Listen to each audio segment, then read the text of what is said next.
Hello everyone and welcome back. Today, we're going to talk about a really special and mind-bending book. Have you ever felt like things in your life just aren't quite normal? Like the world around you might have a secret that you're just starting to notice? Maybe you see something a little different or hear something a little strange and you wonder if you've accidentally stepped into a whole new world? If so, then you're going to love this book. Because that's exactly what happens to the characters in 1Q84 by Haruki Murakami. This amazing story is a work of fiction, but it makes you think deeply about what reality even means. It's a book that truly makes you wonder if there could be more to our world than meets the eye. The main idea is about different realities and finding your place in them. Haruki Murakami is a very famous writer from Japan, known all over the world. He's written many popular books, like Kafka on the Shore, Norwegian Wood, and The Wind-Up Bird Chronicle. His stories often feel like a dream, mixing normal life with strange, magical things. He also loves to include music in his books, like the song Sinfonietta by a composer named Janek, which is important in this story. Murakami is known for his unique way of telling stories that stick with you long after you've finished reading. Let's meet the main people in this huge adventure. Aomame. Imagine a super fit lady who teaches martial arts and can take care of herself really well. But Aomame also has a big secret. She's a special kind of assassin, someone who takes action to punish bad men who hurt others, especially women who are victims of violence. She's very calm and serious, and sometimes a bit cynical. Tengo. He's a big, strong math teacher who also dreams of writing his own books. He's smart and sensitive, even though he looks like a big lumberjack. Tengo has a very important job in this story. He helps bring another person's wild story to life by making it sound beautiful and clear. He's called a receiver because he receives stories and makes them real. Fuka-Eri. Eriko Fukla. She's a mysterious, quite 17-year-old high school girl. Fuka-Eri is the one who originally thought up the amazing story that Tengo rewrites. But she has a special challenge. She has trouble reading and writing words because of something called dyslexia. She speaks in a very simple, direct way, which makes her seem unique. She is known as a perceiver because she perceives strange things in the world. Komatsu, this is Tengo's editor. He's a tricky, super smart guy who really knows how to find a good story, even if it's a bit rough around the edges. He's the one who comes up with a big plan to make Fuka-Eri's story famous. He doesn't care much for rules or what people think as long as the story is powerful. Professor Ebisuno, he's Fuka-Eri's guardian and a very wise, old professor who used to study cultures. He was a good friend of Fuka-Eri's father. He has his own secret plans to use Fuka-Eri's book to find out what happened to her parents. Leader, he's the mysterious head of a strange group called Sakike, a religious organization. He's a very big man with special powers, claiming to hear voices from unseen beings. But he also does terrible things, hurting young girls under the guise of his religion. Ushikawa. This man works for a secret organization that is connected to Sakike. He's not a very nice person to look at, with crooked teeth and strange hair. His job is to snoop around and find out secrets, especially about Tengo and Aomame. The little people. These are very strange, unseen beings that Fuka-Eri talks about. She says they are real and can do amazing things, like creating air chrysalises. They seem to be connected to the whole mystery of the changing world. Dota and Maza. These are special words from Fuka-Eri's story. A Dota is a child, and a Maza is like a mother. These words become very important as the story goes on, especially when Aomame finds out she's going to have a baby, and that baby is called a Dota. Our story takes place in Tokyo, Japan, in the year 1984. But here's the mind-blowing part. It's not a 1984. It's a slightly different reality, a place Aomame calls 1Q84. The Q stands for question mark. The core idea is that there are two parallel worlds, kind of like two different versions of the same place happening at the same time. The biggest sign that Aomame has entered this new world? She looks up at the sky and sees two moons hanging there. This fantastical element shows how easy it is for reality to bend and change. Now, let's dive into the story of 1Q84 with our three main characters, Aomame, Tengo, and Fuka-Eri. Act 1. Setup, stepping into a new reality. Our story begins with Aomame, a very skilled woman, stuck in a traffic jam on an elevated highway in Tokyo. She's late for a secret job. To get there quickly, she decides to do something unusual. Climb down a hidden emergency staircase. As she leaves the taxi, the driver gives her a strange warning. Don't let appearances fool you. There's always only one reality. This is a super important line, because very soon, Aomame starts to notice little things are different.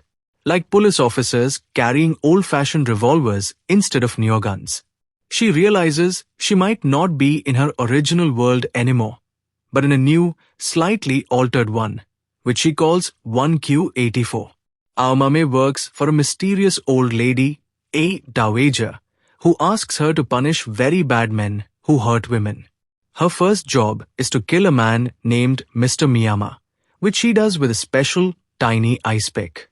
Meanwhile, we meet Tengo, a math teacher who secretly wants to be a famous writer. His editor, a clever man named Komatsu, comes to him with an unusual request. Komatsu has found a story called Chrysalis, written by a 17-year-old girl named Fuka-Eri. The story itself is powerful and special, but the writing is really messy because Fuka-Eri has dyslexia and can't write well. Komatsu wants Tengo to secretly rewrite the story to make it beautiful and polished, so it can win a big literary prize. Tengo is not sure about this plan, as it feels a bit like cheating, but he is so drawn to the story of Chrysalis that he feels like he has to do it. As he rewrites, he feels a new spark of creativity inside himself. Komatsu even tells him to add more detail to a really strange part of the story. When the characters look up and see two moons in the sky. Act 2. Conflict exploration, dark secrets, and twisting paths.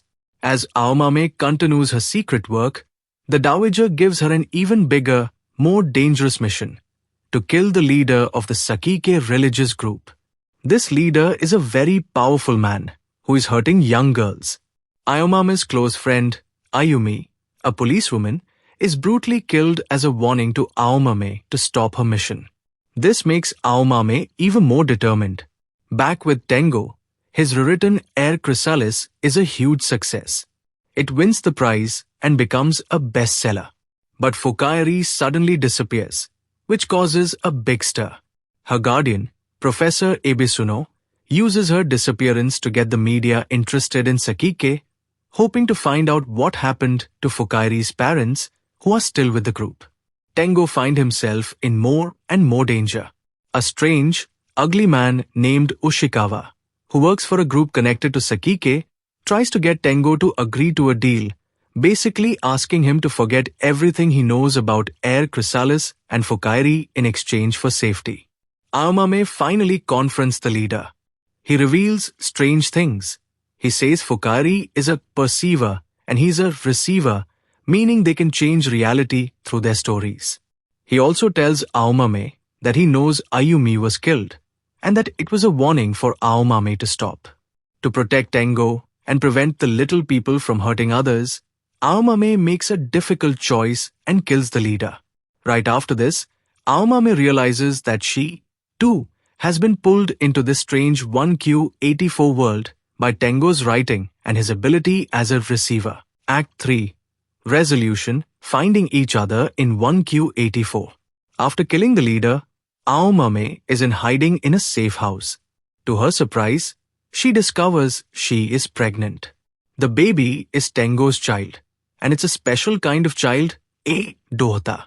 This new life gives Aomame a huge sense of hope and purpose. Meanwhile, Tengo continues to visit his comatose father in the hospital, reading to him and trying to understand his own past. In a very strange way, Tengo's father acts like the persistent NHK fee collector from Tengo's childhood memories, which somehow connects to Aomame, who also hears this fee collector knocking on her door. Tengo starts to realize that he and Aomame are tied together by something much bigger than they thought. He understands he's a receiver, bringing Fuka-Eri's perceptions into existence through his writing, and that Aomame has been drawn into this new world because of it. Both Aomame and Tengo are now actively trying to find each other, sensing that their destinies are linked. They've been swept into a lethal whirlpool of events, but it's the only way they might truly connect. The story ends with them on the precipice of finally meeting, drawn by an invisible thread in this world of two moons, a world they have both helped to create and navigate. This book has some really deep ideas and symbols that make you think. To realities, the most important idea is that there isn't just one plain reality. Aomame steps into 1Q84, a world with two moons, showing how our perceptions can change everything. It makes you wonder if we ourselves are missing other versions of our world. The power of stories. The book also shows how powerful stories are. Tengo rewriting Chrysalis actually changes the world around him, making things that were once just imagination, like the little people or the Chrysalis, become real. It makes us think about how the stories we tell or read can shape our own lives and what we believe. Finding your place. Many characters feel lost or isolated, but they are all searching for a true connection and purpose. Aomame finds her purpose in protecting others, and Tengo finds his in writing. They discover that even in a confusing world, you can find where you belong. Good and bad. The book explores tricky questions about what is right and wrong. Characters like Aomame do violent things, but she believes she's doing them for a good reason, for justice. It makes you think that sometimes choices aren't so simple. Here are two powerful quotes from the book that help us understand its message. 1. The taxi driver tells Aomame, "Don't let appearances fool you. There's always only one reality." This quote is very interesting because right after Aomame hears this, she finds herself in a world with two moons. It's like the book is playing a trick on us. It makes us wonder if there truly is only one reality, or if what we see and believe can change the world around us. It tells us to question what seems normal and to look deeper. 2. Komatsu tells Tengo how to write about new things. When you introduce things that most readers have never seen before into a piece of fiction, you have to describe them with as much precision and in as much detail as possible. This is a key secret to how the 1Q84 world comes to life.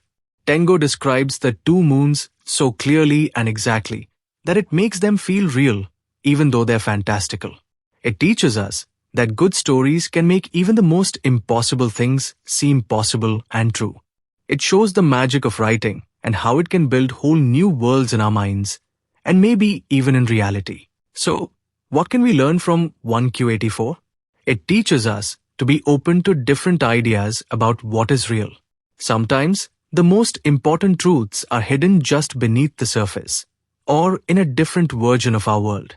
It also shows us that even if life feels messy or unfair, like Aomame's difficult missions or Tengo's struggle to find his voice, our actions and stories have power. We can find our purpose and connect with others, even in the strangest circumstances. It encourages us to look for the little people and Chrysalises in our own lives, those strange, important things that might be trying to tell us something. Now, a few things that some people might not like about this book. It's a very long book with many different parts, so it can sometimes feel a bit confusing or slow if you're not used to that kind of story. Also, some of the things the characters do, like Aomame's assassinations, might make you feel a little uncomfortable or wonder if they are truly good actions. The book has a lot of philosophical ideas, which might be a bit much for some readers who just want a straightforward story. Alright, that's 1Q84. It's a book that really makes you think. What about you? Have you ever had a moment where you felt like you might have stepped into a 1Q84 world, where things were just a little different or strange? What two moons have you noticed in your life, suggesting a different reality? Let me know in the comments below. Don't forget to like this video, subscribe for more book reviews, and share it with your friends who love stories that make you question everything. See you next time.